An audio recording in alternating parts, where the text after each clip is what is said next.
как японцы пытались устранить течь из-под прокладки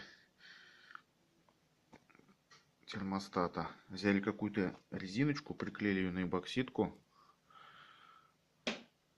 Вот. А достаточно было просто заменить прокладку, все почистить, и все было бы хорошо. Так что не только в России применяются универсальные способы ремонта